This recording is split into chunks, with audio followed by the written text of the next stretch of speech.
김민주는 낡은 캠핑카의 작은 창문에 부딪히는 것엔 빗소리에 잠이 깼다. 시계는 새벽 2시를 가리키고 있었다. 창밖은 그야말로 아수라장이었다. 밤새 몰아친 폭풍우는 숲 전체를 집어삼킬 듯 맹렬했고 금방이라도 캠핑카를 뒤엎을 것처럼 바람이 울부짖었다. 민주는 이런 날이면 을에 찾아오는 불면증에 익숙했다. 그는 몸을 일으켜 작은 가스버너에 물을 올렸다. 따뜻한 커피 한 잔이 간절했다. 그의 캠핑카는 국도변 한적한 공터에 자리 잡고 있었다. 도시의 소음과 번잡함에서 벗어나 자연과 더불어 살아가는 소박한 삶. 그것이 민준이 선택한 생활 방식이었다. 한때는 그도 번듯한 직장과 가정을 꿈꿨지만 예기치 못한 사업 실패와 연이은 불행은 그를 세상의 변두리로 내몰았다. 이제 그에게 남은 것은 이 낡은 캠핑카 한 대와 최소한의 살림살이, 그리고 누구에게도 방해받지 않는 고독뿐이었다. 하지만 그는 자신의 처지를 비관하지 않았다. 오히려 이 단순하고 자유로운 삶 속에서 작은 평화를 찾아가고 있었다. 매일 아침 숲의 맑은 공기를 마시며 눈을 뜨고 밤에는 쏟아질 듯한 별을 보며 잠드는 삶. 그것은 그 나름의 위안이었다. 커피가 다 끓어갈 무렵 캠핑카 문을 세차게 두드리는 소리가 들렸다. 민주는 깜짝 놀라 자리에서 일어섰다.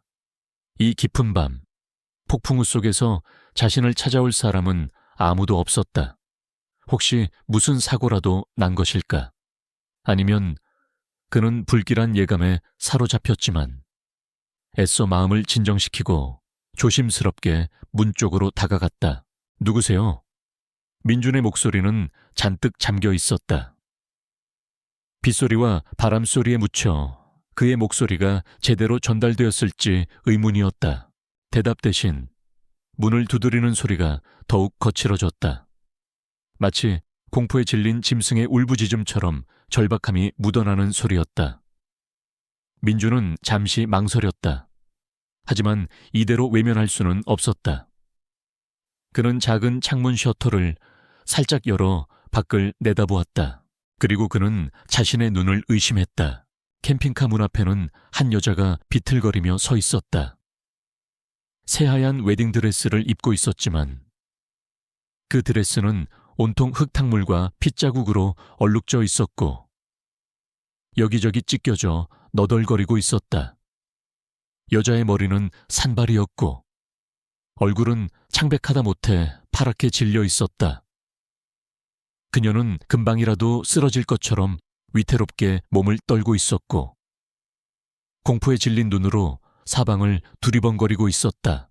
민주는 순간 숨이 멎는 듯 했다. 대체 이 한밤중에 이 폭풍우 속에서 웨딩드레스를 입은 여자가 왜 이곳에 나타난 것일까? 그는 본능적으로 위험을 감지했지만 여자의 절박한 모습에서 차마 눈을 뗄 수가 없었다. 괜찮으세요? 무슨 일 있으십니까? 민준이 다시 한번 문을 사이에 두고 물었다. 여자는 그제야 민준의 목소리를 들었는지 고개를 들어 캠핑카 창문을 바라보았다. 그리고는 마치 마지막 남은 힘을 다 짜내듯 애원하는 목소리로 말했다. 제발 문 좀 열어주세요. 살려주세요. 그 말을 끝으로 여자는 그대로 바닥에 쓰러지고 말았다. 민주는 더 이상 망설일 수 없었다. 그는 재빨리 문을 열고 밖으로 뛰쳐나갔다. 세찬 비바람이 그의 얼굴을 때렸지만 그는 아랑곳하지 않고 쓰러진 여자에게 다가갔다. 여자는 이미 의식을 잃은 듯 미동도 하지 않았다. 민주는 조심스럽게 여자를 안아 일으켰다. 생각보다 가벼운 몸이었다. 그는 여자를 캠핑카 안으로 옮기고 좁은 침상 위에 조심스럽게 눕혔다. 캠핑카 안은 금세 여자의 젖은 드레스에서 풍기는 흙냄새와 비릿한 피냄새로 가득 찼다. 민주는 마른 수건으로 여자의 젖은 머리와 얼굴을 닦아주고 자신의 두꺼운 담요를 꺼내 그녀의 몸 위에 덮어주었다. 여자의 이마는 불덩이처럼 뜨거웠고 숨소리는 가늘고 불규칙했다. 이대로 두면 위험할 수도 있겠다는 생각이 들었다. 민주는 잠시 고민했다. 당장 병원으로 데려가야 할까? 하지만 이 폭풍우 속에 차를 모는 것은 위험천만한 일이었다. 게다가 여자의 행색은 누가 봐도 정상적인 상황이 아니었다.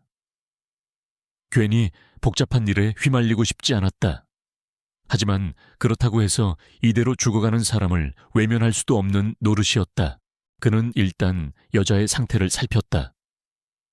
다행히 심하게 다친 곳은 없어 보였지만 여기저기 긁히고 멍든 상처들이 눈에 띄었다. 특히 여자의 가녀린 팔목에는 무언가에 강하게 결박당했던 듯한 붉은 자국이 선명하게 남아 있었다. 민준의 미간이 찌푸려졌다. 이 여자는 단순한 사고를 당한 것이 아닐지도 모른다는 생각이 들었다. 민준은 상비약통에서 해열제와 소독약을 꺼내 여자의 상처를 치료해 주었다. 그리고 따뜻한 물수건으로 그녀의 몸을 닦아주고 젖은 웨딩드레스 대신 자신의 깨끗한 티셔츠와 트레이닝 바지를 조심스럽게 갈아입혔다.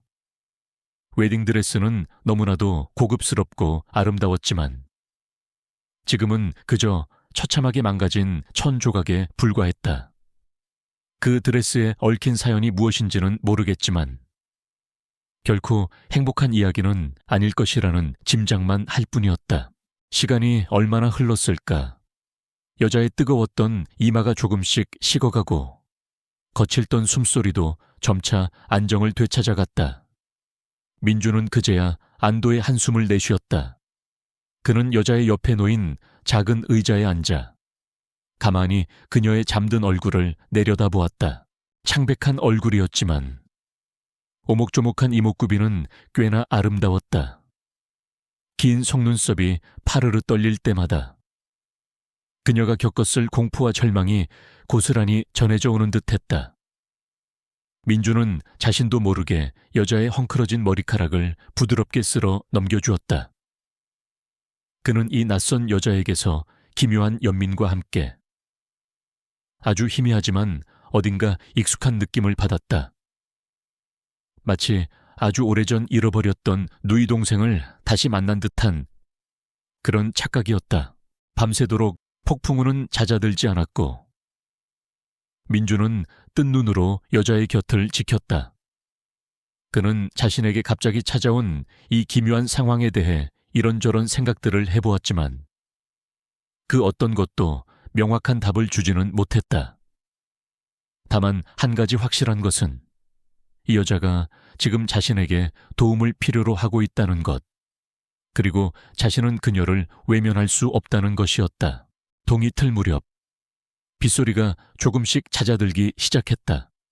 그리고 마침내 여자가 길고 가느다란 신음과 함께 천천히 눈을 떴다.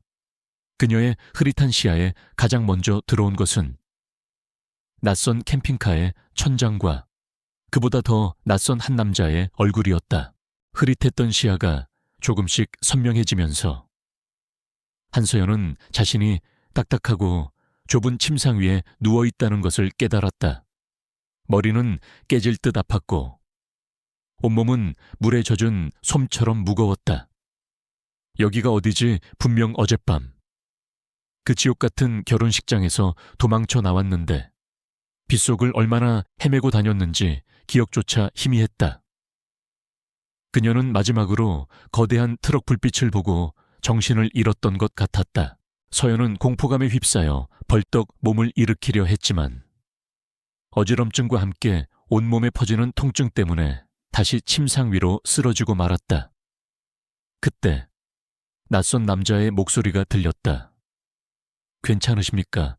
너무 갑자기 움직이면 안 됩니다. 고개를 돌리자 한 남자가 걱정스러운 눈빛으로 그녀를 바라보고 있었다. 남자는 40대 초중반으로 보였고 짧게 깎은 머리에 수수한 작업복 차림이었다. 그의 얼굴에는 햇볕에 그을린 건강한 구릿빛과 함께 세상 풍파를 겪은 듯한 깊은 주름이 어려 있었다. 이곳은 남자의 집인가 아니, 집이라고 하기에는 너무나도 비좁고 허름했다. 창문 밖으로는 여전히 거센 빗줄기가 창문을 두드리고 있었다. 여기가 어디죠, 당신은? 누구세요? 서연의 목소리는 잔뜩 쉬어 있었고 스스로도 놀랄 만큼 가늘게 떨리고 있었다. 그녀는 본능적으로 몸을 움츠리며 경계심을 드러냈다. 남자는 그런 서연의 모습에 희미하게 미소를 지어 보였다. 위협적이지 않은, 오히려 안심시키려는 듯한 부드러운 미소였다. 저는 김민준이라고 합니다. 어젯밤 폭풍우 속에서 길게 쓰러져 있는 아가씨를 발견하고 이곳으로 모셔왔습니다. 여긴 제 캠핑카 아닙니다. 캠핑카라고 서연은 그제야 자신이 누워있는 곳이 자동차 내부의 간이 침대라는 것을 알아차렸다. 창문 너머로 보이는 풍경은 온통 숲과 빗줄기뿐이었다. 기억나지 않으십니까? 어젯밤 비바람이 정말 대단했거든요. 아가씨는 거의 의식을 잃은 상태였습니다. 이마에 열도 심했고요. 민주는 침상 옆 작은 테이블 위에 놓인 물그릇과 수건을 가리켰다.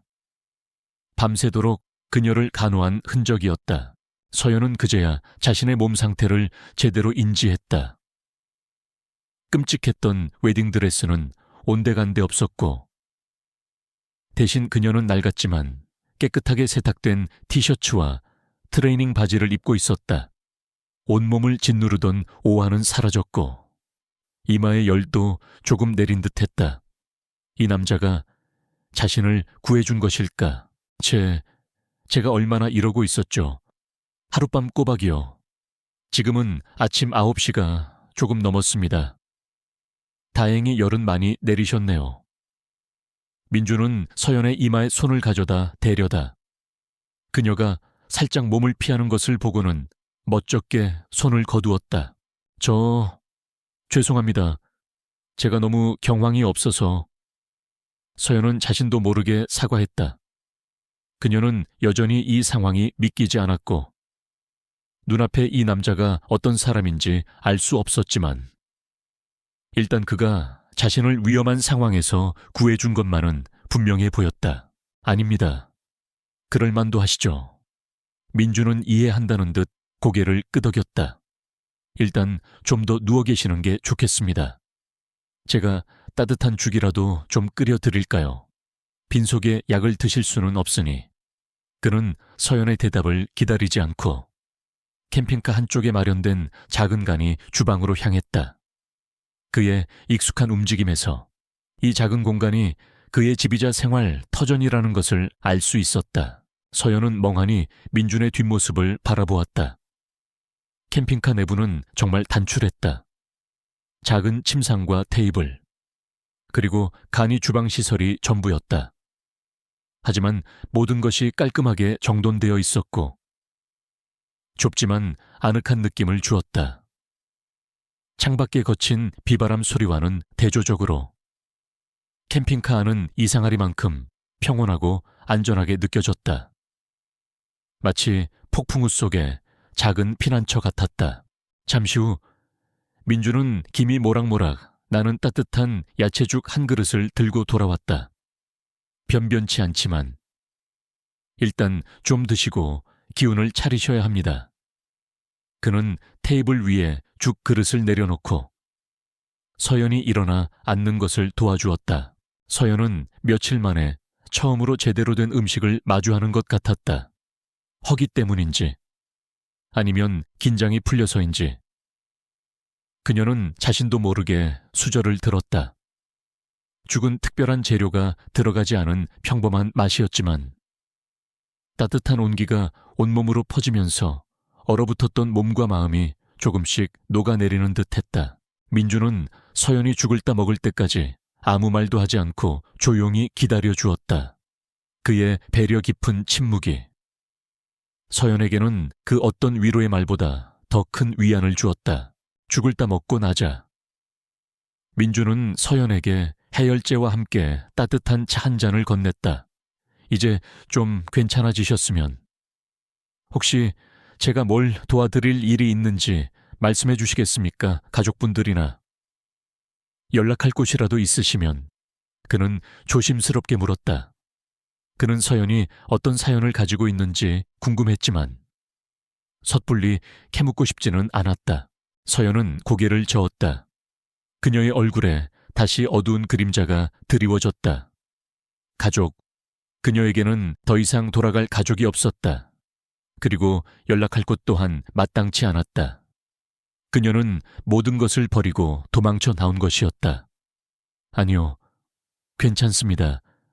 그리고 정말 감사합니다. 저를 구해주셔서요. 그녀의 목소리는 여전히 작고 떨렸지만 진심이 담겨 있었다. 별 말씀을요. 누구라도 그렇게 했을 겁니다. 민주는 겸손하게 대답했다. 일단 오늘은 여기서 푹 쉬시고 내일 날이 개면 그때 다시 생각해 보시죠. 여긴 안전하니까. 아무 걱정 마시고요. 그 후로 한동안 두 사람 사이에는 무거운 침묵이 흘렀다. 서연은 여전히 자신의 과거에 대해 아무것도 말하지 않았고 민준 역시 더 이상 묻지 않았다. 그는 그저 묵묵히 서연을 보살폈고 그녀가 편히 쉴 수 있도록 배려했다. 서연은 캠핑카의 작은 창문을 통해 하염없이 창밖의 비를 바라보았다.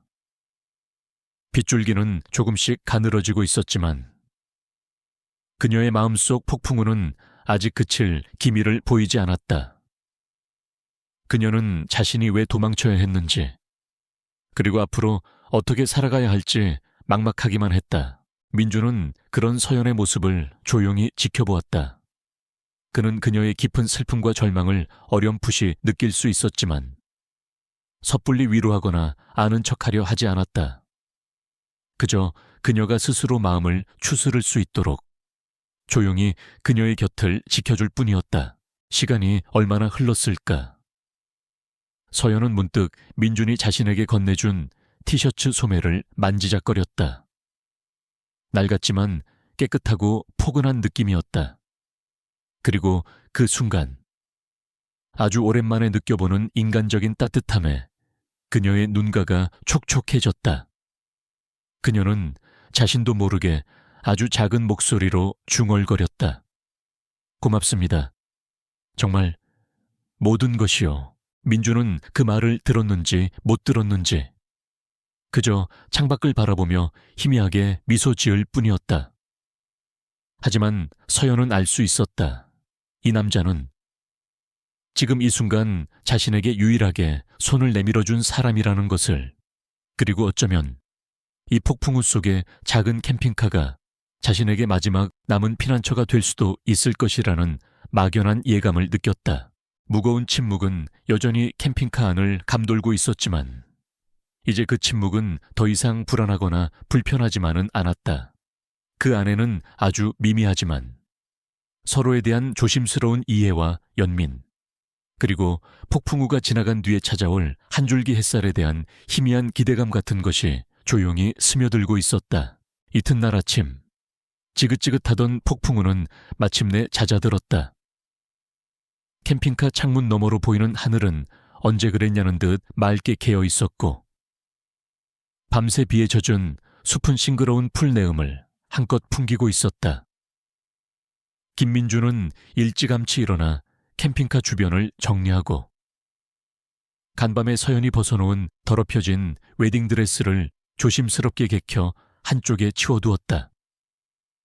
그 값비싸 보이는 드레스는 이제 그녀의 처참했던 과거를 상징하는 물건이 되어버린 듯했다. 서연은 민준이 만들어준 따뜻한 수프를 천천히 마시며 창밖의 평화로운 풍경을 물끄러미 바라보았다. 어젯밤의 공포와 절망은 아직도 가슴 한구석에 남아있었지만 민준의 과묵하지만 진심 어린 배려 덕분인지 조금은 마음이 진정된 상태였다. 그녀는 이 낯선 남자에게, 그리고 이 작은 캠핑객에 알 수 없는 안전함을 느끼고 있었다. 이제 좀 괜찮으십니까? 민준이 조심스럽게 말을 건넸다. 그는 서연이 먼저 마음을 열 때까지 기다려주려 했지만 언제까지고 이렇게 침묵 속에 있을 수만은 없는 노릇이었다. 서연은 천천히 고개를 끄덕였다. 그리고 아주 작은 목소리로 하지만 분명하게 말했다. 어제는 정말 감사했습니다. 그리고 폐를 끼쳐서 죄송합니다. 그녀의 목소리에는 여전히 불안감이 서려 있었지만 어제와는 달리 민준의 눈을 피하지 않고 똑바로 바라보았다. 폐라니요. 당치도 않습니다. 민준은 손을 저었다. 누구라도 그런 상황에 처한 사람을 보면 도왔을 겁니다.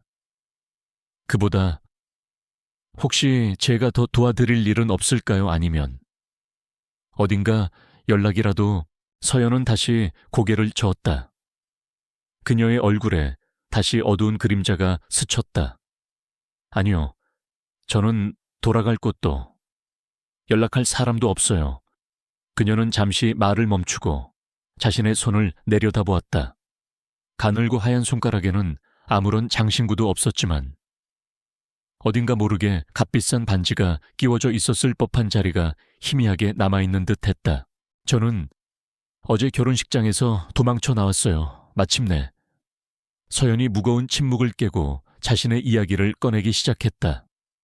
그녀의 목소리는 가늘게 떨리고 있었지만 그 안에는 억눌렸던 감정들이 조금씩 터져 나오고 있었다. 민주는 아무 말 없이 서연의 이야기에 귀를 기울였다. 그의 깊고 차분한 눈빛은 서연에게 묘한 안정감을 주었고 그녀는 조금씩 용기를 내어 자신의 과거를 털어놓기 시작했다. 서연은 국내 굴지의 재벌가인 태하그룹의 외동딸이었다.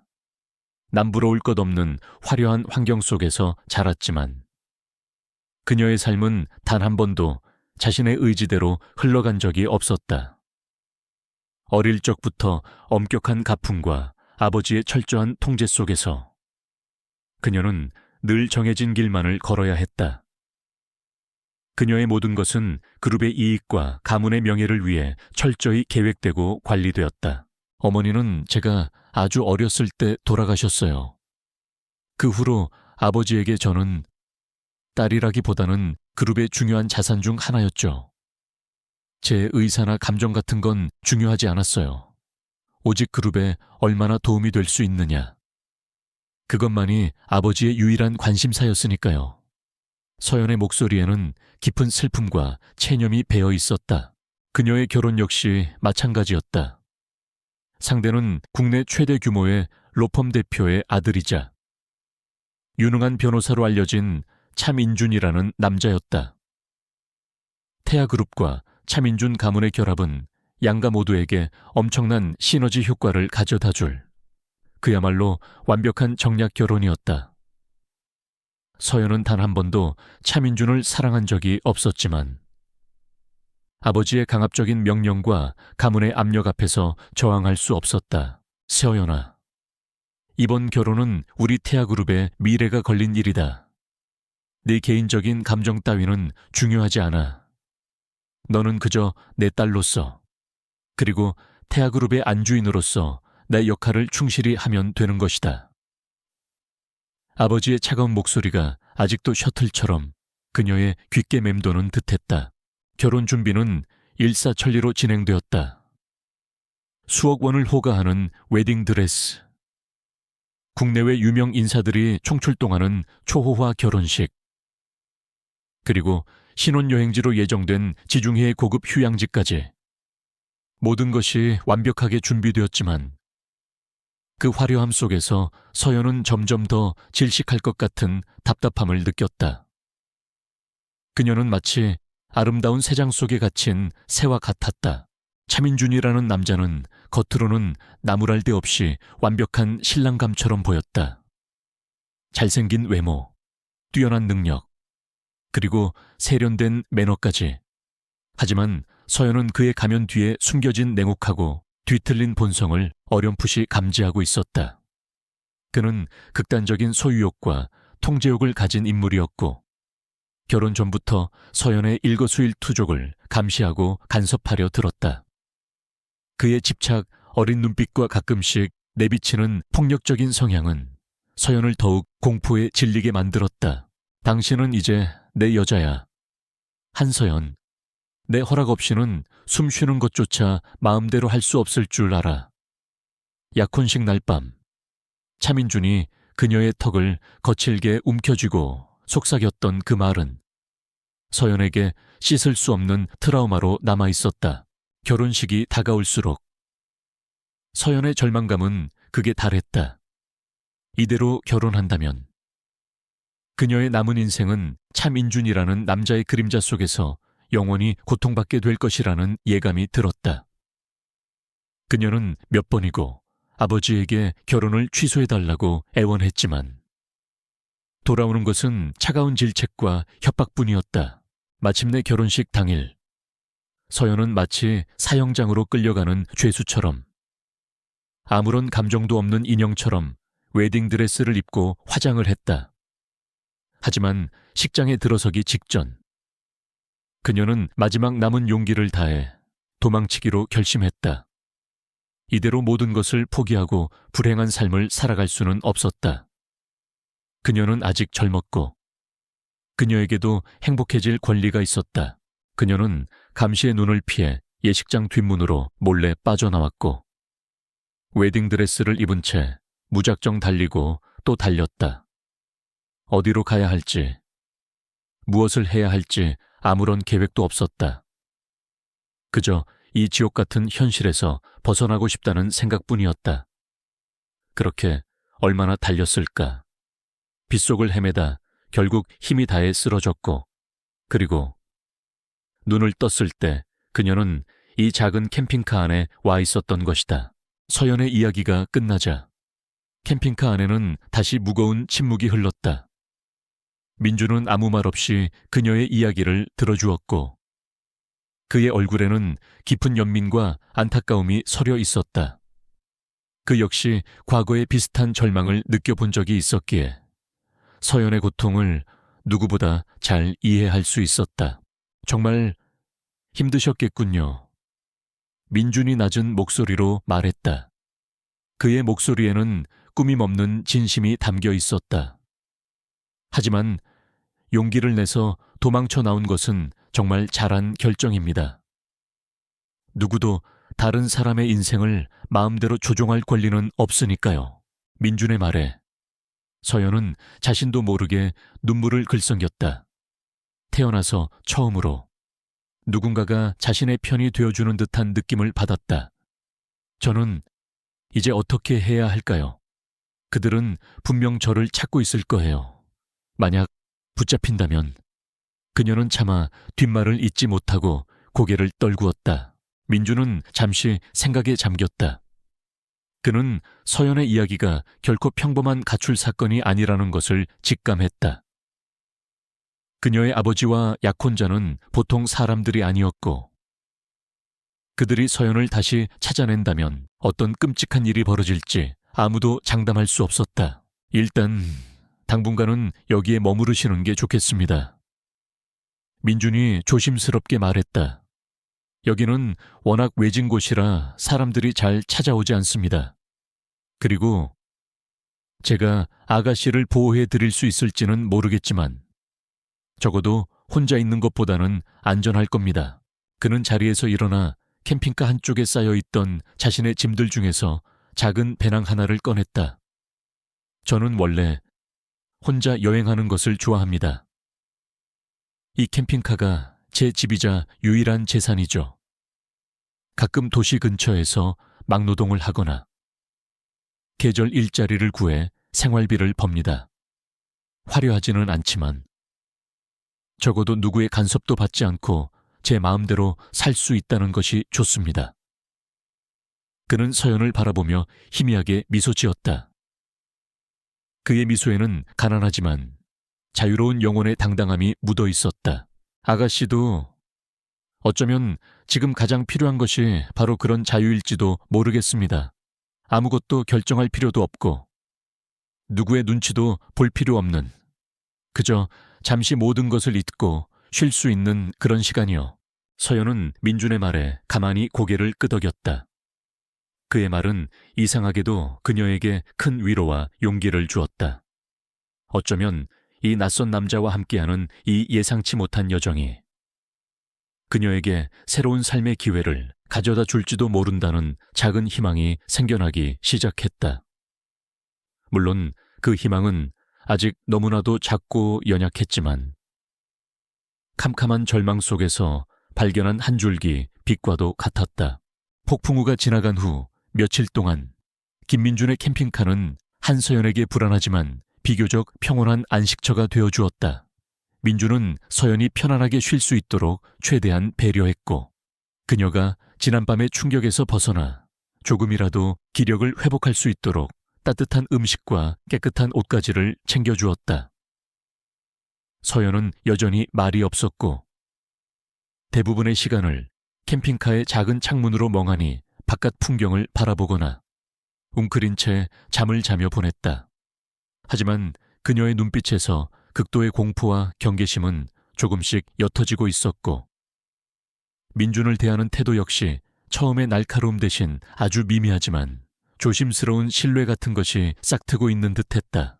민준은 그런 서연의 변화를 묵묵히 지켜보며 그녀가 스스로 마음의 문을 열고 자신의 이야기를 털어놓을 때까지 기다려주기로 했다.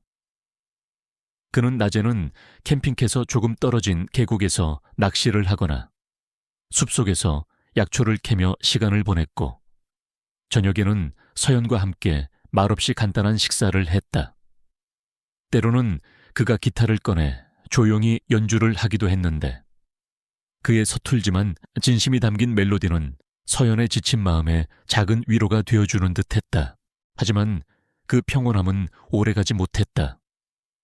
어느 날 오후 민준이 인근 작은 마을에 식료품을 사러 나갔다가 돌아오는 길에 낯선 검은색 세단 여러 대가 자신이 머무는 공터 주변을 맴도는 것을 목격한 것이었다.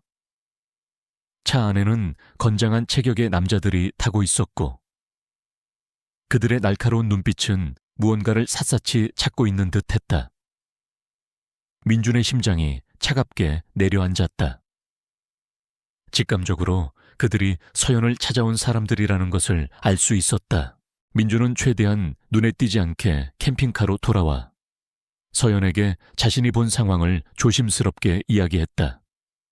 서연의 얼굴은 순식간에 하얗게 질렸고 그녀의 몸은 다시 공포에 질려 사시나무처럼 떨리기 시작했다. 결국 찾아온 거예요. 그들이 나를. 그녀는 거의 울먹이며 말했다. 아가씨, 일단 진정하세요. 아직 우리를 발견한 것은 아닙니다. 하지만 더 이상 이곳에 머무르는 것은 위험할 것 같습니다. 당장 이곳을 떠나야 합니다. 민준의 목소리는 낮고 침착했지만 상황의 긴박함을 충분히 전달하고 있었다. 그들은 서둘러 최소한의 짐을 챙기고 캠핑카에 시동을 걸었다. 민준은 자신이 알고 있는 가장 외지고 인적이 드문 숲길을 따라 캠핑카를 몰았다. 울퉁불퉁한 비포장 도로를 달리는 동안 캠핑카는 심하게 덜컹거렸고 서연은 불안감에 창밖을 살피며 연신 마른 침을 삼켰다. 얼마나 달렸을까? 그들이 겨우 한숨 돌리려던 순간 뒤쪽에서 자동차 경적 소리와 함께 헤드라이트 불빛이 빠르게 다가오는 것이 보였다. 아까 그 검은색 세단 중 한 대였다. 그들은 이미 민준의 캠핑카를 알아보고 추격해오고 있었던 것이다. 젠장 민준은 욕설을 내뱉으며 핸들을 거칠게 꺾었다. 캠핑카는 좁은 숲길을 아슬아슬하게 질주하기 시작했다. 뒤쫓아오는 세단은 고급 차량답게 빠른 속도로 거리를 좁혀왔다. 서연은 공포에 질려 비명을 질렀고 민준은 이를 악물고 운전에 집중했다. 그때 민준의 눈에 갈림길이 보였다. 한쪽은 비교적 넓은 도로였지만 다른 한쪽은 거의 길이 끊기다시피 한 험난한 상일이었다. 그는 순간적으로 판단을 내려야 했다. 아가씨, 꽉 잡아요. 민준은 망설임 없이 험한 산길 쪽으로 핸들을 꺾었다. 캠핑카는 금방이라도 전복될 것처럼 격렬하게 요동쳤지만 그는 능숙하게 차량을 제어하며 위기를 넘겼다. 뒤쫓아오던 세단은 갑작스러운 방향 전환에 미처 대처하지 못하고 넓은 도로 쪽으로 지나쳐 버렸다. 한참을 더 달린 후에야 민주는 안전하다고 판단되는 깊은 숲속에 캠핑카를 세웠다.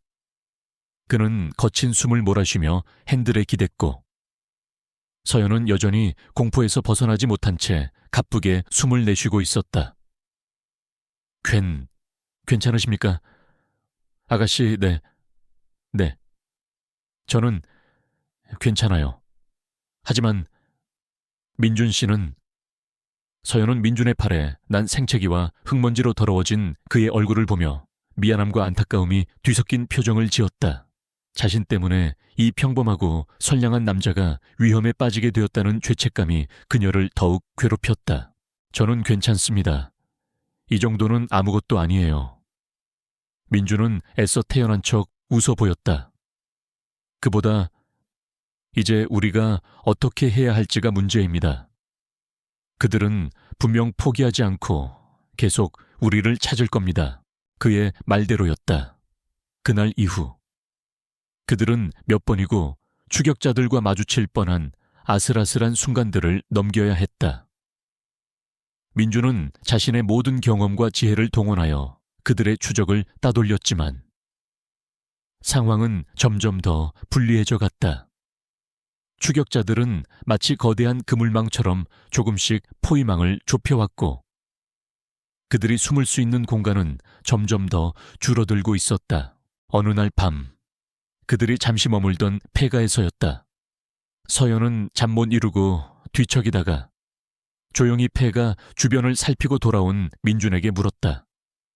민준 씨, 왜 저를 이렇게까지 도와주시는 거예요?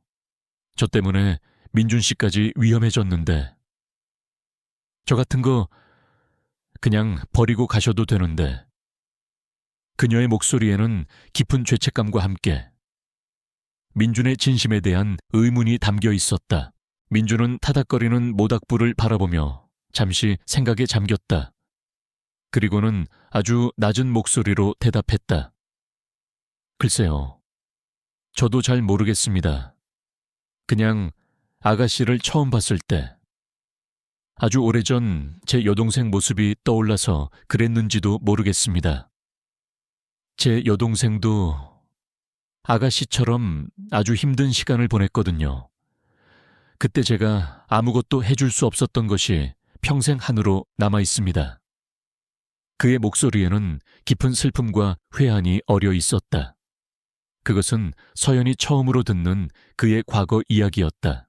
어쩌면 아가씨를 돕는 것이 과거의 제 자신에게 조금이나마 속죄하는 길이라고 생각했는지도 모르겠습니다.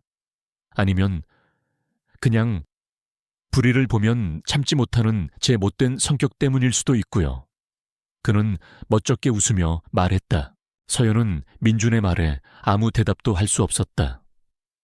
그저 그의 진심 어린 눈빛을 바라보며 가슴속 깊은 곳에서부터 뜨거운 감정이 차오르는 것을 느꼈다. 그녀는 이 낯선 남자에게 너무나도 큰 빚을 지고 있었다. 며칠 후 그들은 인근 도시의 변두리 시장 근처에 잠시 캠핑카를 세우고 식료품을 구하러 나섰다. 변장을 했지만 서연은 여전히 불안감을 감출 수 없었다. 그때 시장 입구 게시판에 붙어있는 현상수배 전단 같은 것이 그녀의 눈에 들어왔다. 그리고 그 전단 속 사진을 확인하는 순간 그녀는 그 자리에 얼어붙고 말았다. 그것은 바로 자신의 얼굴이 담긴 실종자 찾기 전단이었다. 하지만 단순한 실종자 전단이 아니었다. 전단에는 그녀가 심각한 정신질환을 앓고 있으며 주변 사람들에게 위험할 수 있으니 발견 즉시 신고해달라는 내용과 함께 그녀를 찾는데 결정적인 제보를 하는 사람에게는 거액의 현상금이 지급될 것이라는 문구까지 적혀 있었다. 서연은 온몸에서 피가 빠져나가는 듯한 절망감을 느꼈다.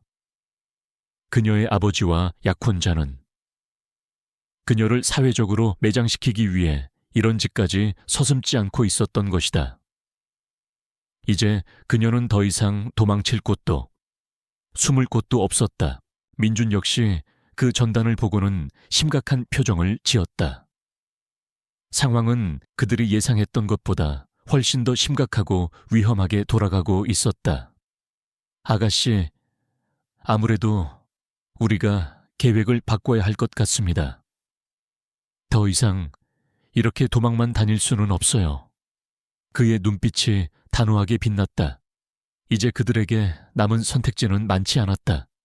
이대로 붙잡히거나 아니면 정면으로 맞서 싸우거나 자신의 얼굴이 담긴 정신질환자로 매도하는 실종자 찾기 전단을 마주한 순간 한서연은 온몸의 피가 싸늘하게 식는 것을 느꼈다.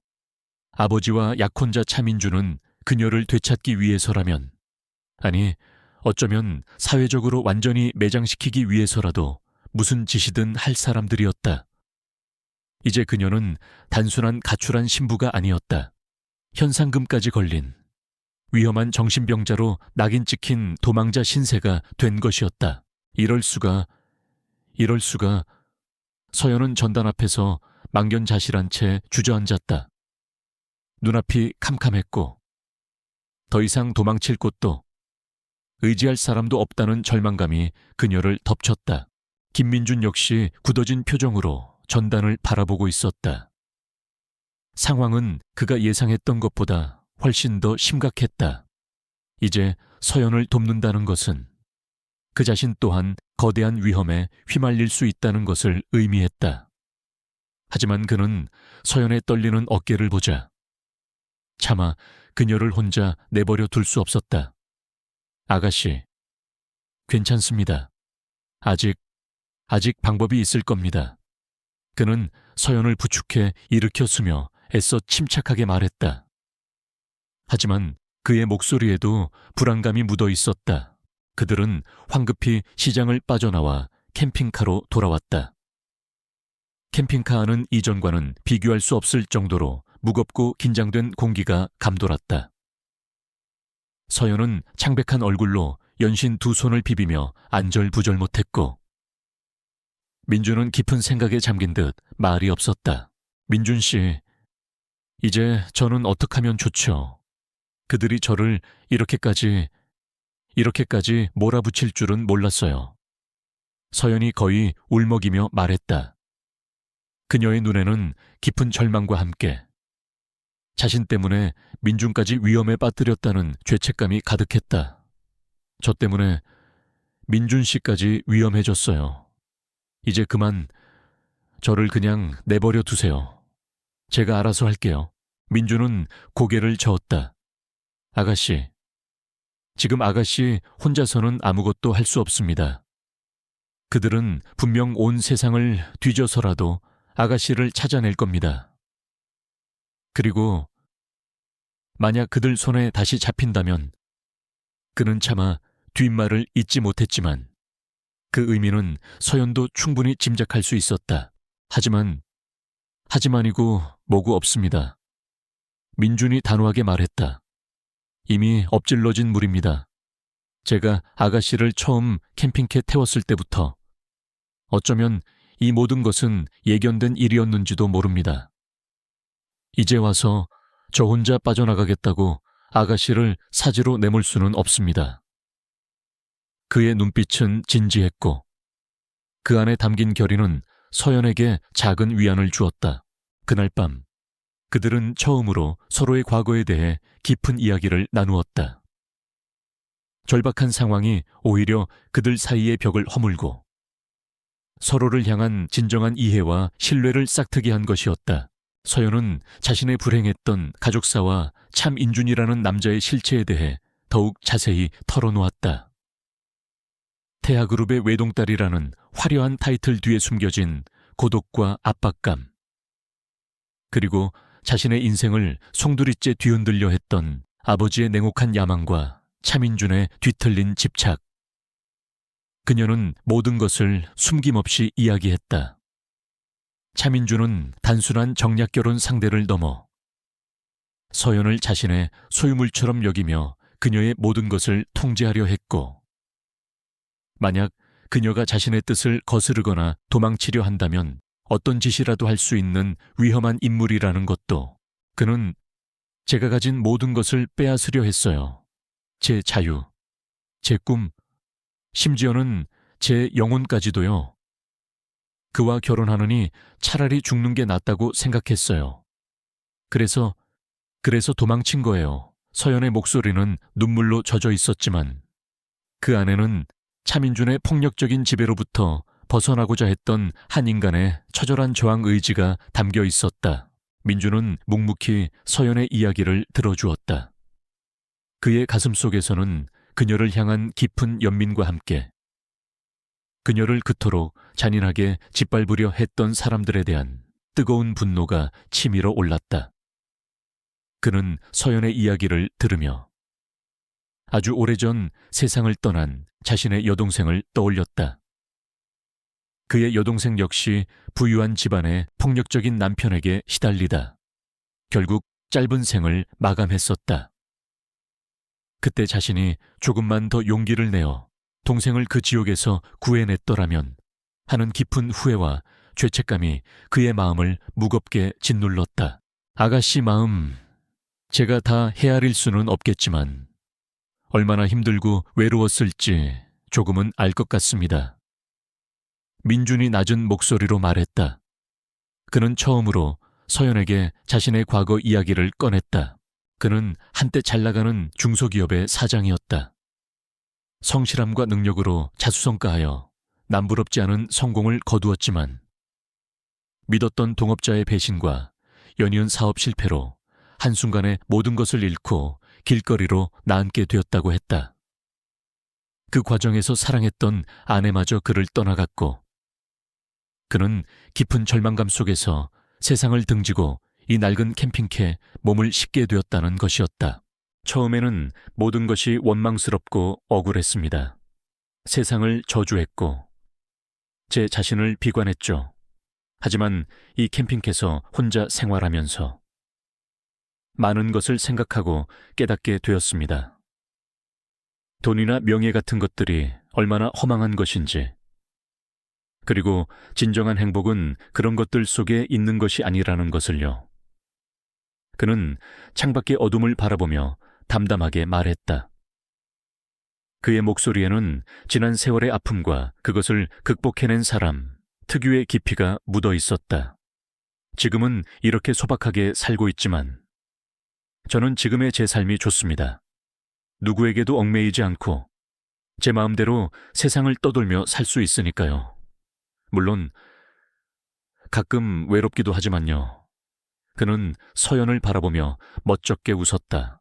그의 솔직한 이야기에 서연은 가슴 뭉클한 감동을 느꼈다. 그 역시 자신처럼 깊은 상처와 아픔을 간직한 사람이었다. 하지만 그는 절망에 굴하지 않고 자신만의 방식으로 삶의 의미를 찾아가고 있었다.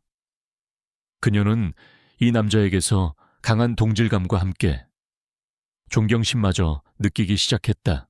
민준 씨, 정말 대단하세요. 저라면 아마 그렇게 하지 못했을 거예요. 아가씨도 마찬가지입니다. 그 지옥 같은 상황에서 도망쳐 나올 용기를 낸 것만으로도 아가씨는 이미 충분히 강하고 대단한 사람입니다. 민준이 진심으로 말했다. 그의 따뜻한 격려에 서연은 자신도 모르게 눈물을 글썽였다. 그날 밤 그들은 많은 이야기를 나누었다. 서로의 아픔을 공유하고 서로의 용기를 북돋아주며 그들은 어느새 단순한 조력자와 피난처 제공자를 넘어 서로에게 깊이 의지하고 신뢰하는 관계로 발전해가고 있었다. 캠핑카의 좁은 공간은 더 이상 답답하거나 불편하지 않았다. 그곳은 세상의 모든 위험으로부터 그들을 보호해주는 가장 안전하고 따뜻한 보금자리처럼 느껴졌다. 하지만 그들의 평화는 오래가지 못했다. 다음 날 아침, 그들이 잠시 머물던 숲속에 다시 검은색 세단들이 나타난 것이었다. 이번에는 그 수가 더 많았고 움직임 또한 훨씬 더 조직적이고 위협적이었다. 그들은 마치 촘촘한 그물망처럼 숲 전체를 포위하며 조금씩 압박해오고 있었다. 아무래도 그들이 우리가 갈 만한 곳들을 미리 예상하고 길목을 차단한 것 같습니다. 이제 더 이상 도망칠 곳도 마땅치 않습니다. 민준의 얼굴에 처음으로 깊은 절망감이 스쳤다. 서연 역시 창백한 얼굴로 창밖을 바라보았다. 이제 정말 마지막이라는 생각이 들었다. 그녀는 민준에게 더 이상 피해를 줄 수 없었다. 민준 씨, 이제 정말 저를 그냥 두고 떠나세요. 저 혼자 그들과 맞설게요. 민준 씨까지 저 때문에 위험해질 필요는 없잖아요. 하지만 민준은 단호하게 고개를 저었다. 무슨 소리 하는 겁니까? 제가 아가씨를 혼자 두고 떠날 것 같습니까? 그럴 거였으면 애초에 시작도 안 했습니다. 그는 서연의 손을 잡고 그녀의 눈을 똑바로 바라보았다. 그의 눈빛은 그 어느 때보다 강렬하고 확고했다. 아가씨, 저를 믿으세요. 아직 포기하기에는 이릅니다. 우리에게는 아직 마지막 기회가 남아있을지도 모릅니다. 그는 무언가를 결심한 듯 캠핑카에 시동을 걸었다. 그리고는 아주 뜻밖의 방향으로 핸들을 꺾기 시작했다. 그곳은 바로 그들이 그토록 피하려 했던 도시를 향하는 길이었다. 김민준이 캠핑카의 핸들을 도시 방향으로 꺾었을 때 한서연은 의아함과 동시에 불길한 예감에 휩싸였다. 그들이 그토록 피하려 했던 곳. 아버지와 약혼자 차민준의 영향력이 가장 강력하게 미치는 그곳으로 다시 돌아가려는 이유를 알 수 없었다. 민준 씨, 지금 어디로 가시는 거예요, 도시는? 너무 위험해요. 서연이 불안한 목소리로 물었다. 민준은 백미러를 통해 서연의 얼굴을 한번 살피고는 낮은 목소리로 대답했다. 아가씨, 더 이상 이렇게 도망만 다닐 수는 없습니다. 그들은 우리가 어디로 숨든 결국 찾아낼 겁니다. 어쩌면 지금 우리에게 남은 유일한 방법은 그들의 심장부로 직접 뛰어들어 정면으로 맞서는 것일지도 모릅니다. 그의 목소리에는 비장함마저 감돌았다. 정면으로 맞선다고요. 하지만 어떻게... 서연은 민준의 갑작스러운 제안에 할 말을 잃었다. 그들이 가진 것이라고는 낡은 캠핑카 한 대와 얼마 남지 않은 비상금이 전부였다. 그런 초라한 모습으로 어떻게 거대한 태아그룹과 차민준 가문에 맞설 수 있단 말인가. 도시에는 제가 아는 사람이 한 명 있습니다. 민준이 말을 이었다. 아주 유능한 변호사입니다. 물론 지금은 연락이 끊긴 지 오래됐고 그 사람이 우리를 도와줄지는 미지수입니다. 하지만 믿져야 본전 아니겠습니까? 그리고 어쩌면 아가씨에게도 아직 우리가 모르는 마지막 카드가 남아있을지도 모르고요. 그는 의미심장한 눈빛으로 서연을 바라보았다. 민준의 말에 서연은 잠시 생각에 잠겼다. 마지막 카드, 그녀에게 그런 것이 남아있었던가. 그녀는 모든 것을 버리고 도망쳐 나왔다고 생각했지만 어쩌면 아주 작은 희망의 불씨 하나 정도는 그녀의 마음속 깊은 곳에 숨겨져 있었는지도 몰랐다. 그것은 바로 그녀의 어머니가 남긴 유품, 아주 작은 USB 메모리였다. 그 안에는 무엇이 들어있는지 그녀조차 정확히 알지 못했지만 어머니는 돌아가시기 직전 서연에게 그것을 건네며 언젠가 네가 가장 절박한 순간에 이것이 너를 지켜줄 것이라는 알 수 없는 말을 남겼었다. 민준 씨, 어쩌면 정말 저에게 마지막 카드가 남아있을지도 몰라요. 서연이 떨리는 목소리로 말했다. 그녀는 민준에게 어머니의 유품인 USB 메모리에 대해 이야기했다.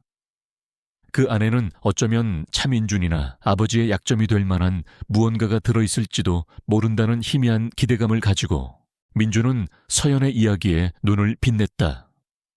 그렇다면 우리가 해볼 만한 싸움입니다. 아가씨, 일단 도시로 가서 제 지인을 만나보고 그 USB 안에 무엇이 들어있는지 확인해 봅시다. 그리고 그때 다시 한번 계획을 세우죠. 그렇게 그들은 위험을 무릅쓰고 다시 도시로 향했다. 캠핑카는 도시 외곽의 허름한 주차장에 세워두고 두 사람은 최대한 눈에 띄지 않도록 평범한 옷차림으로 갈아입었다. 서연은 자신의 얼굴이 담긴 실종자 찾기 전단 때문에 불안했지만 민주는 모자와 마스크로 그녀의 얼굴을 가려주며 안심시켰다.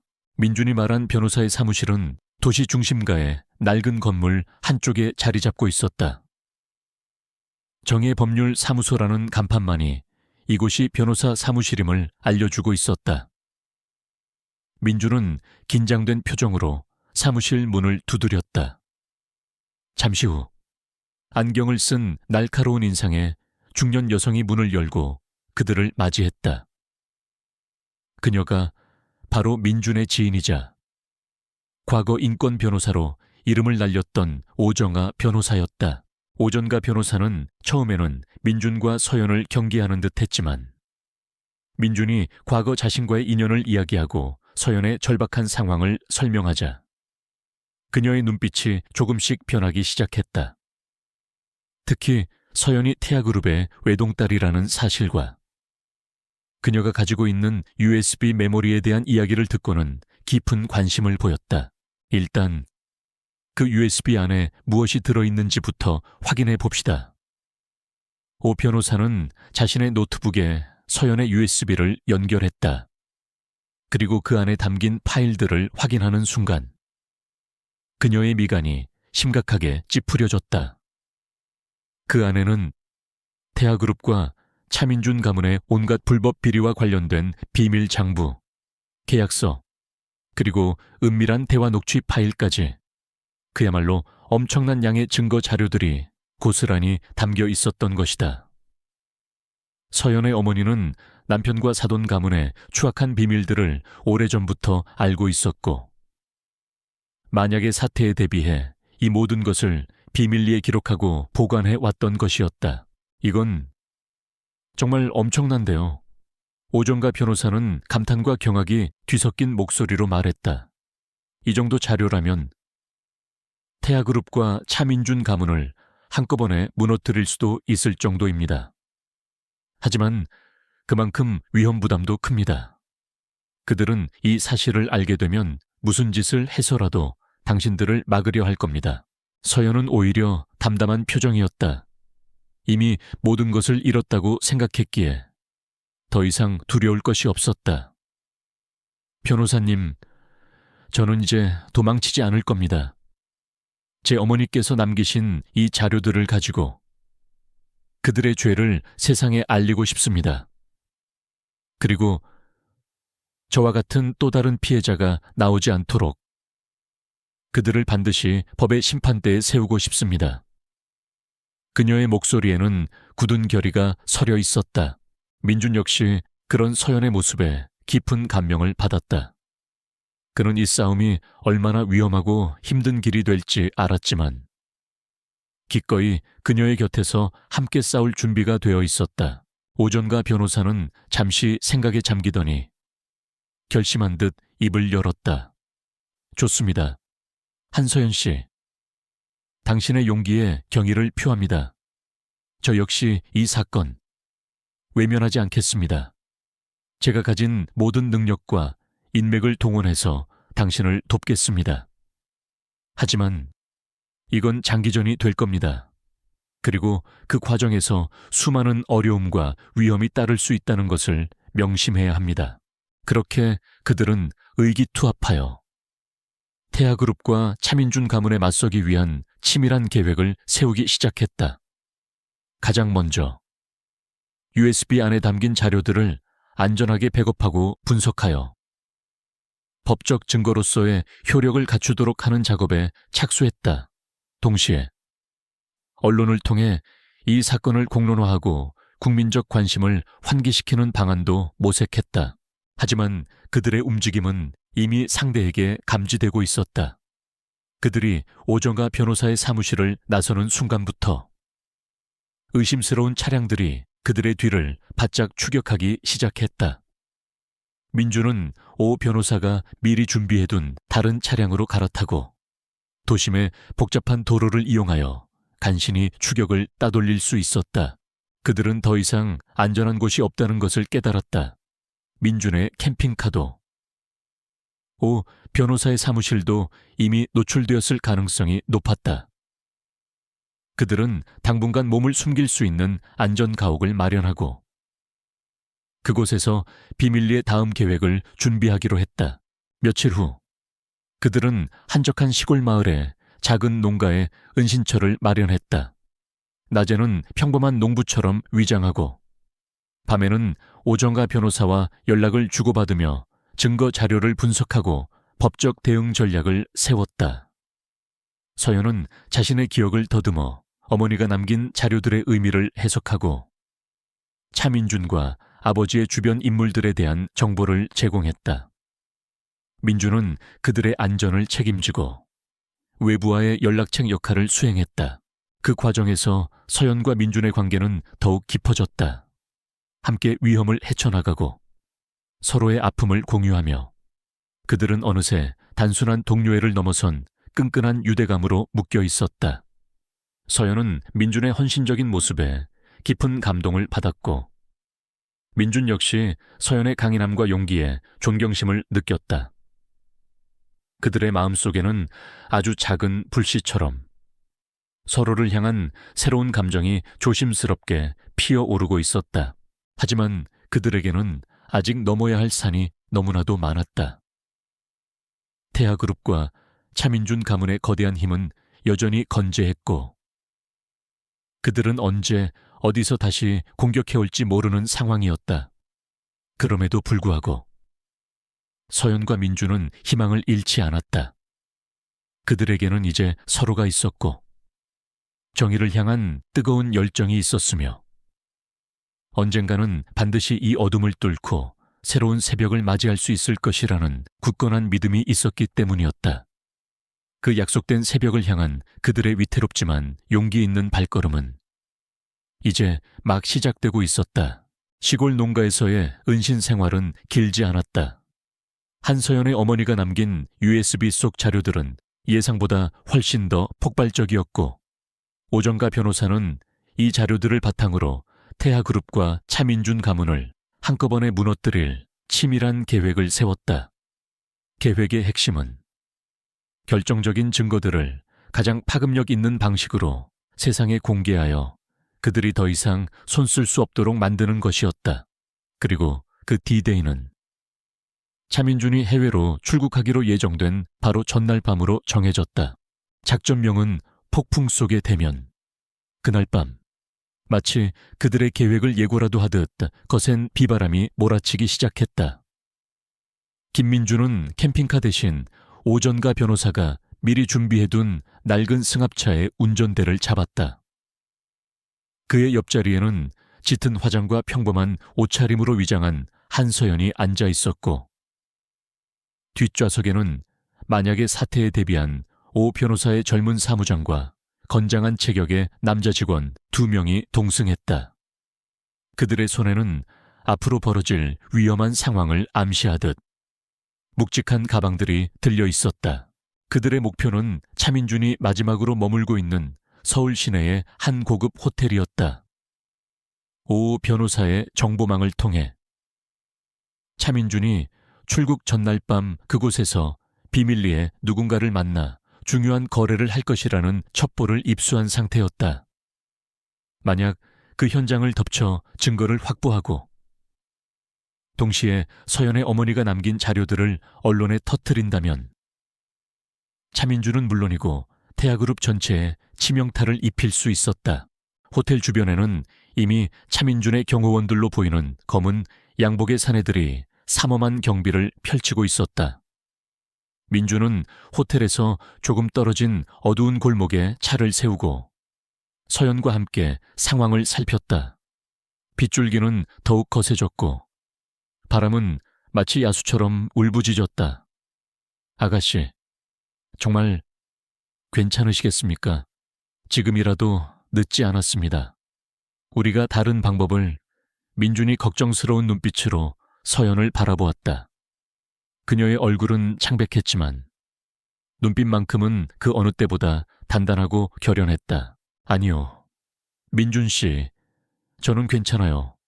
아니, 괜찮아야만 해요. 오늘 밤 이 모든 것을 끝내야만 해요. 더 이상 도망치거나 숨고 싶지 않아요. 서연은 민준의 손을 잡고 말했다.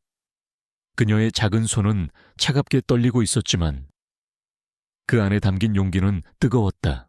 계획대로 오 변호사의 사무장이 먼저 호텔 로비로 들어가 내부 상황을 파악하고 신호를 보내왔다.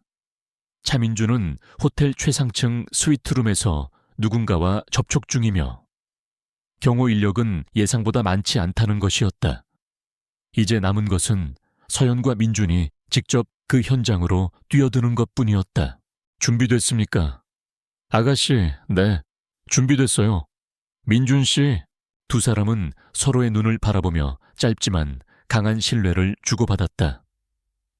그리고 약속된 시간에 맞춰 마치 한 편의 첩보 영화처럼 호텔 안으로 잠입하기 시작했다. 민준은 과거 자신이 겪었던 온갖 위기 상황에서의 경험을 살려 능숙하게 CCTV 사각지대를 찾아내고 경비 시스템을 교란시키며 서연을 이끌었다. 서연 역시 더 이상 과거의 연약한 재벌가 아가씨가 아니었다. 그녀는 민준의 지시에 따라 침착하고 민첩하게 움직였고 때로는 그를 놀라게 할 만큼 대담한 모습을 보이기도 했다. 마침내 그들은 차민준이 머물고 있는 스위트룸 앞에 도착했다. 복도 끝에는 경호원 2명이 지키고 있었지만 오 변호사 측에서 미리 손을 써둔 덕분에 그들은 갑작스러운 내부 소동에 정신이 팔려 있었다. 민준은 서연에게 눈짓을 보내고 미리 준비한 마스터키로 조용히 스위트룸 문을 열었다. 방 안은 예상대로 어두웠고 창밖으로는 번개가 번쩍이며 폭풍우가 몰아치는 서울의 야경이 펼쳐져 있었다. 그리고 그 창가에 차민준이 한 중년 남자와 마주 앉아 무언가를 심각하게 이야기하고 있는 모습이 보였다. 그들의 앞 테이블 위에는 돈다발로 보이는 것과 함께 서연의 어머니가 남긴 USB와 똑같이 생긴 또 다른 USB 하나가 놓여 있었다. 차민준 씨, 오랜만이네요. 서연이 차분하지만 단호한 목소리로 말했다.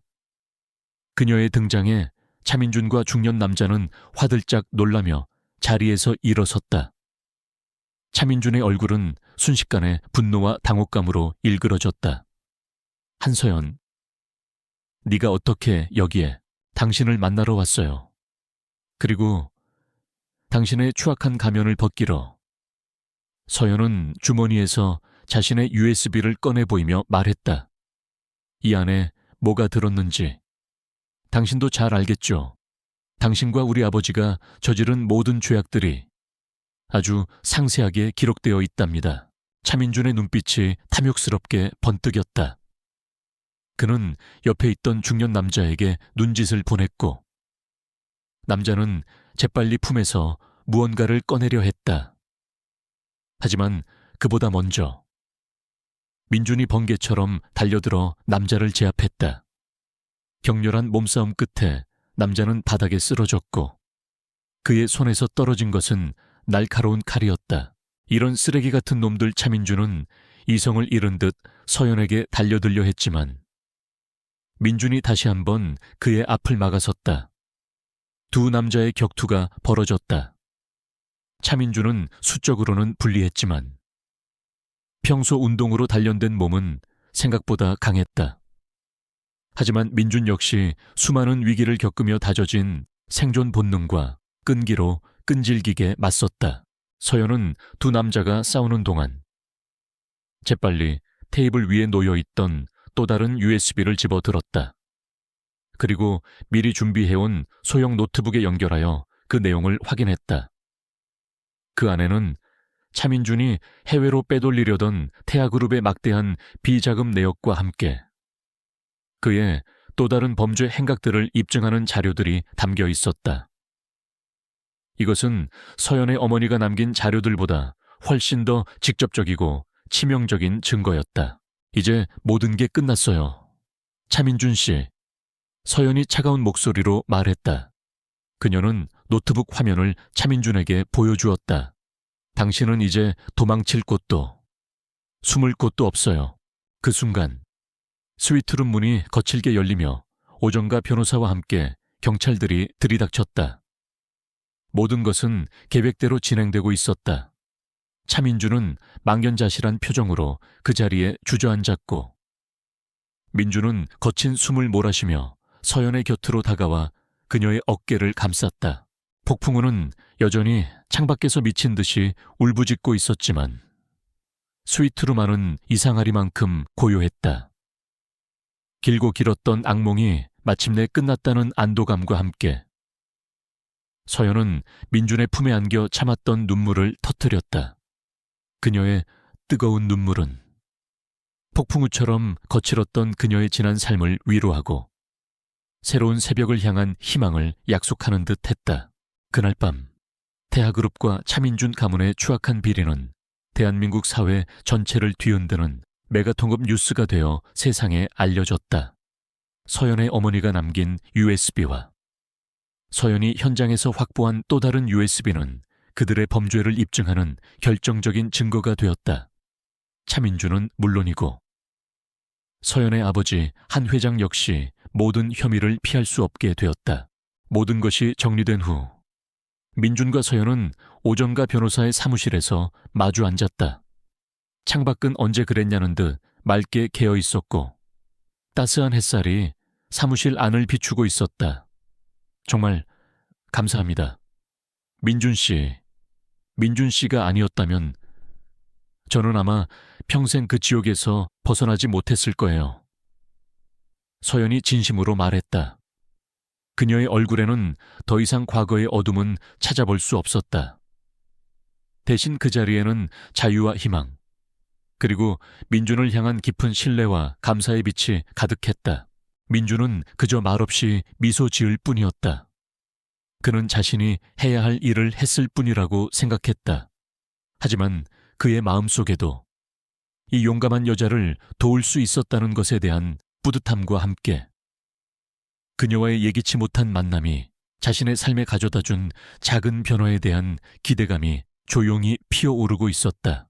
차민준과 한태아 회장의 비리가 세상에 폭로된 후 대한민국 사회는 그야말로 발칵 뒤집혔다.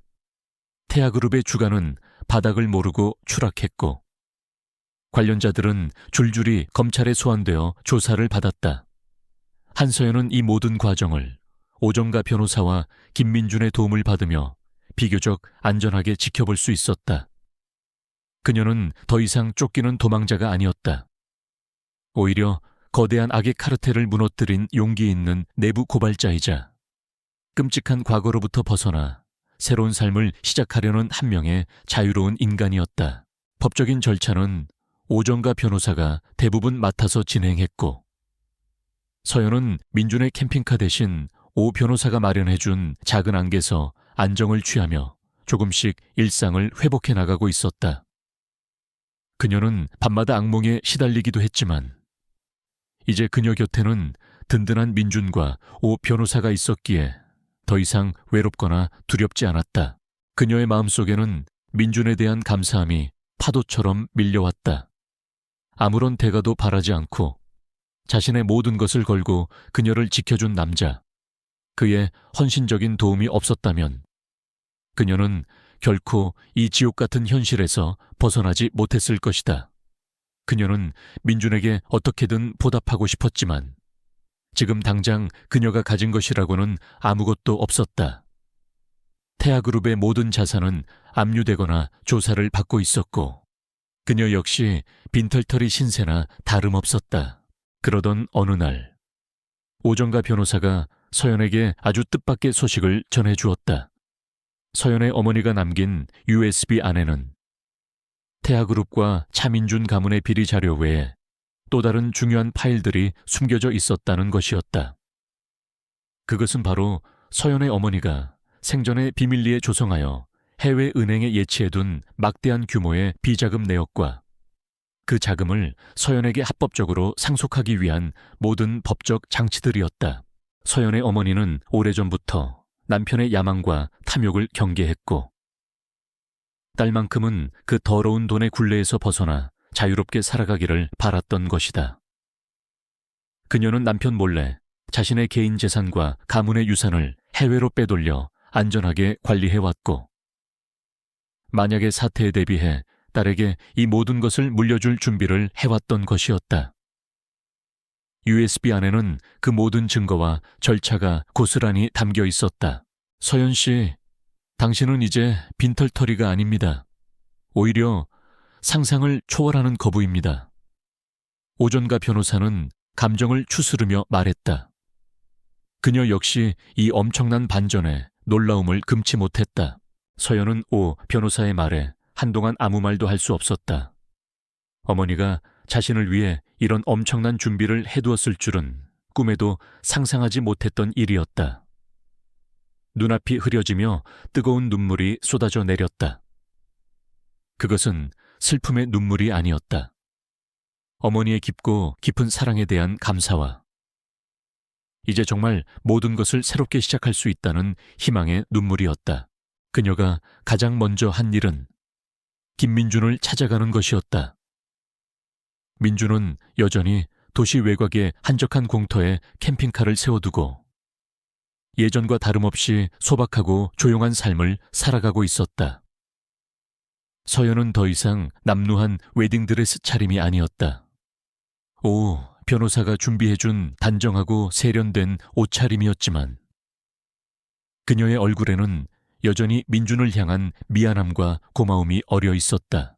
민준 씨, 드릴 말씀이 있어요. 서연은 민준의 캠핑카 앞에서 그를 기다리고 있었다. 민준은 낚시를 다녀오던 길인지 손에는 작은 물고기 몇 마리가 담긴 통이 들려 있었다. 그는 갑작스러운 서연의 방문에 놀란 듯했지만 이내 따뜻한 미소로 그녀를 맞이했다. 캠핑카 안. 두 사람은 마주 앉았다. 서연은 심호흡을 한번 하고 떨리는 목소리로 어머니의 유산에 대한 이야기를 꺼냈다. 그녀가 이제 상상할 수 없을 만큼의 막대한 재산을 상속받게 되었다는 사실을 민준은 서연의 이야기에 눈을 동그랗게 떴다.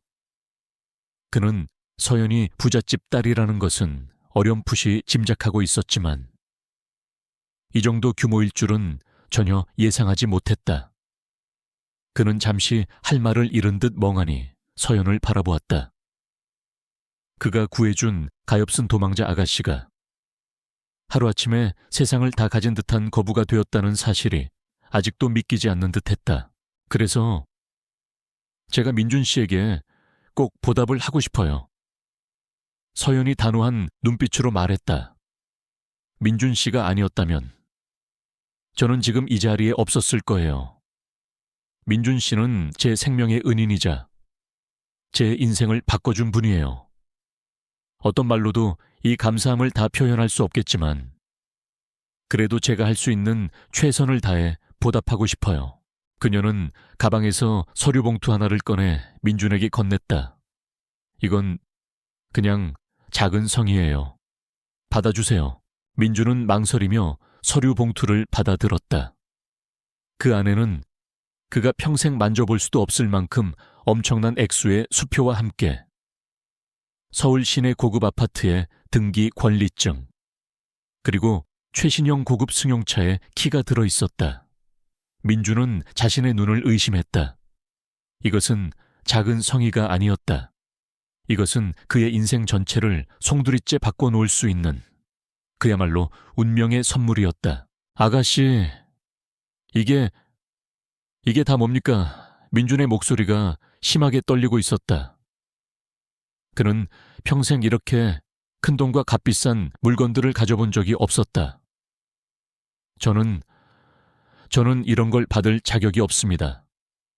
제가 한 일은 그저 어려움에 처한 사람을 보고 당연히 해야 할 일을 했을 뿐입니다. 그는 서류 봉투를 서연에게 되돌려 주려 했다. 하지만 서연은 단호하게 고개를 저었다. 아니요, 민준 씨. 이건 제가 민준 씨에게 드리는 최소한의 보답이에요. 그리고 이건 시작에 불과해요. 그녀의 눈빛이 의미심장하게 빛났다. 시작이라니요. 그게 무슨...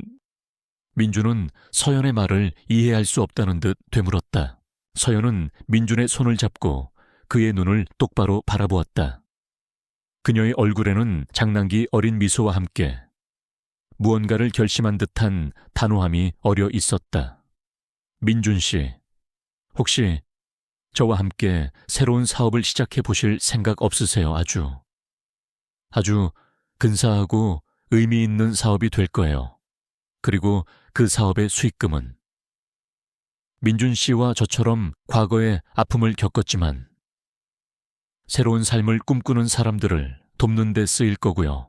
그녀의 제안은 너무나도 갑작스럽고 너무나도 파격적이었다.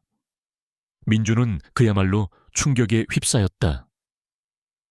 가난한 캠핑카 생활자에서 하루아침에 거부가 된 것도 모자라 이제는 자신과 함께 새로운 사업까지 하자고 이 모든 것이 꿈인지 현실인지 분간하기 어려웠다. 그는 서연의 맑고 깊은 눈동자를 가만히 들여다보았다. 그 안에는 진심과 열정, 그리고 그를 향한 깊은 신뢰가 담겨 있었다. 그는 문득 깨달았다. 서연이 그에게 주고자 하는 것은 단순한 돈이나 물질적인 풍요가 아니라는 것을.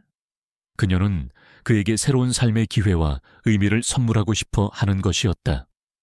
그리고 어쩌면 그와 함께 그 길을 걸어가고 싶어 하는 것인지도 몰랐다. 민준의 심장이 세차게 뛰기 시작했다. 그의 인생에 다시 한번 거대한 폭풍우가 몰아치고 있었다.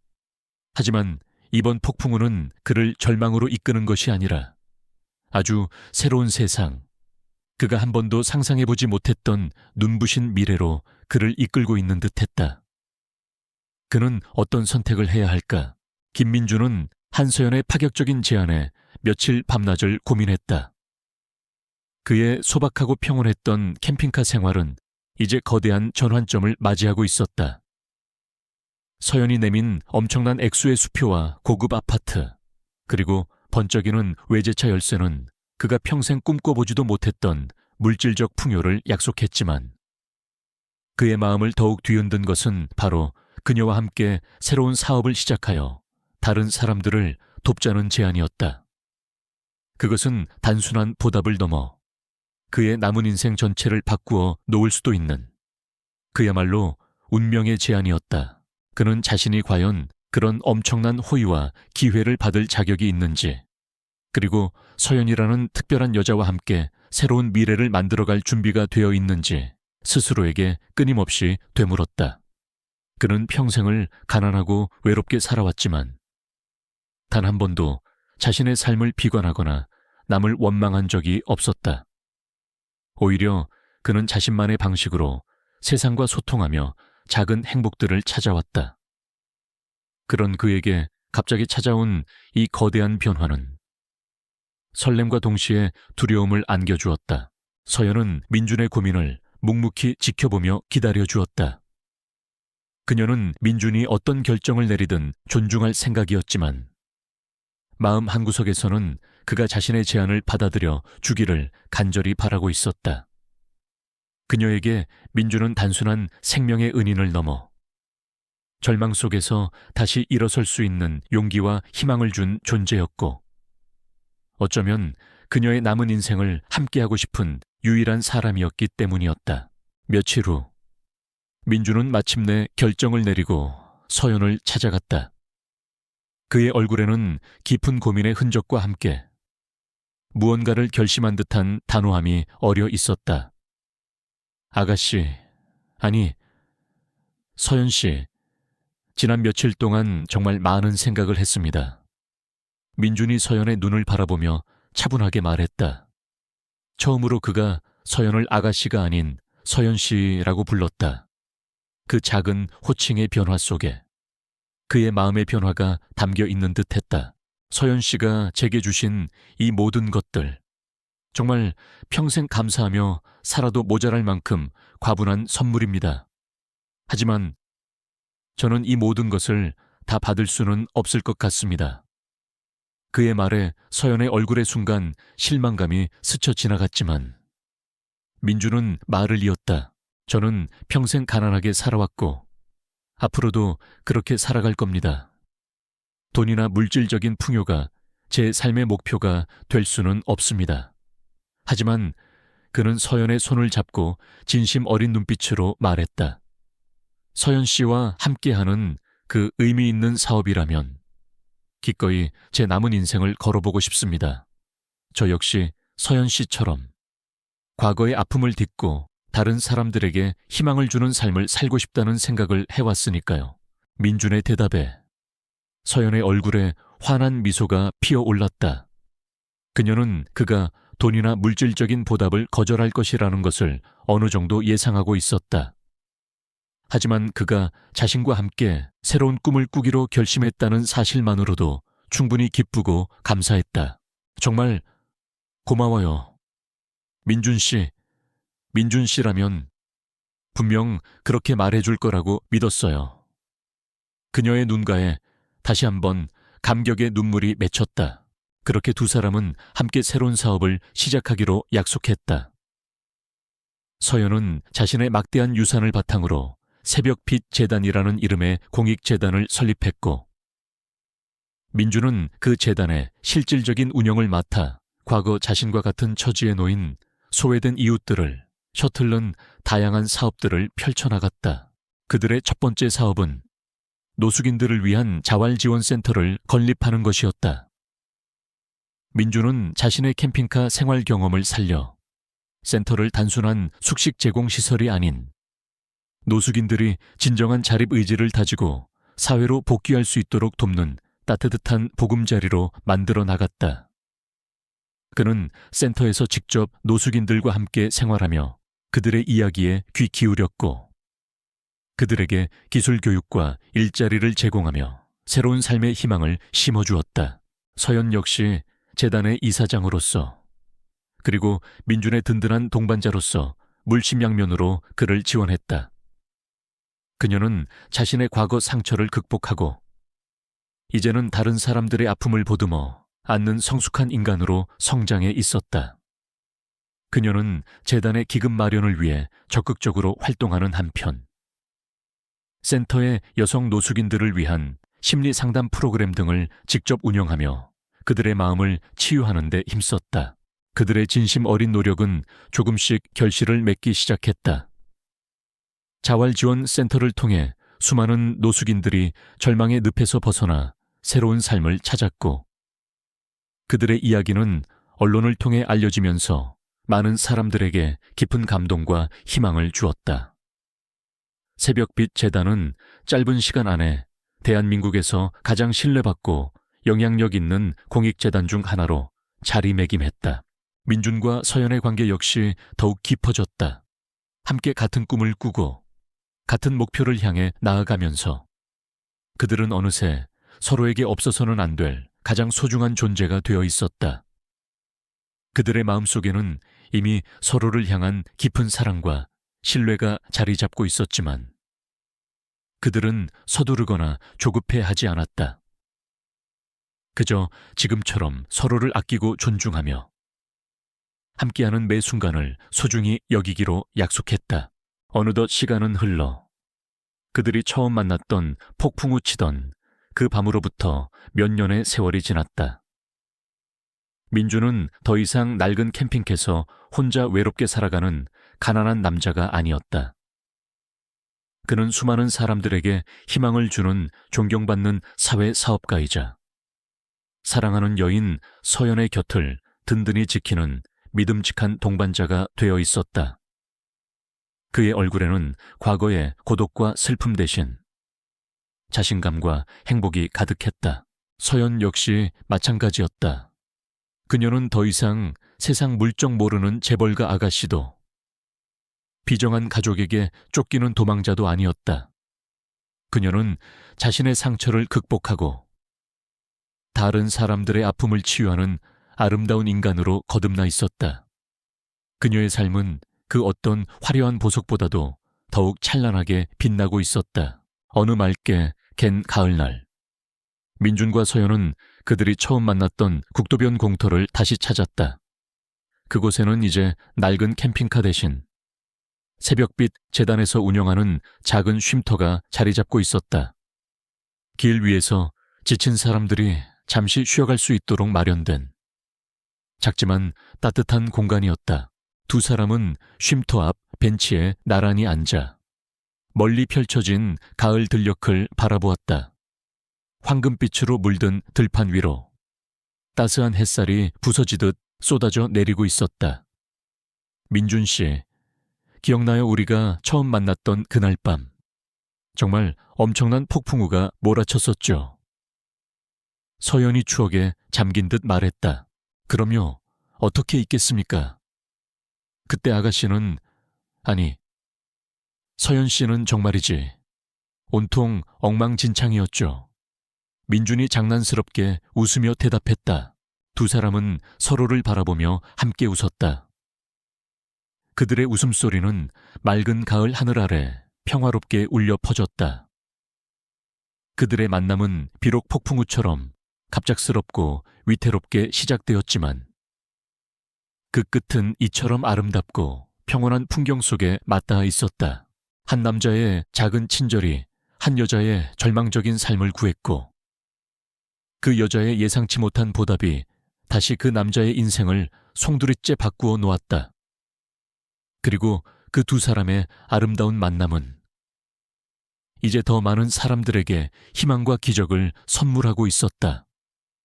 어쩌면 인생이란 이처럼 예기치 못한 만남과 선택들이 모여 만들어가는 한편의 감동적인 드라마일지도 몰랐다. 그리고 그 드라마의 가장 아름다운 결말은 바로 사랑과 희망이라는 이름으로 서로의 삶을 밝혀주는 것이리라. 그들의 이야기는 그렇게 끝나지 않을 것처럼 계속되고 있었다. 평온이 가득한 길 끝에 어딘가에서